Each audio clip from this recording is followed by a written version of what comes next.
雙眼，穿越漫長的黑夜，想像有你在身邊，就像擁有全世界。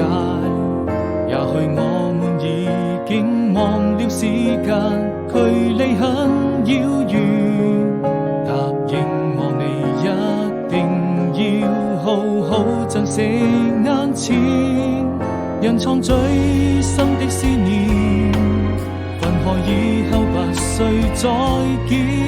每一天都是人片，那些愛過的人依然會出現。當我閉上雙眼，穿越漫長的黑夜，一直在我心裏面逐漸模糊的視線，而你就注定是我此生中最美的遇見，寫下彼此的想念，這熱的心從來不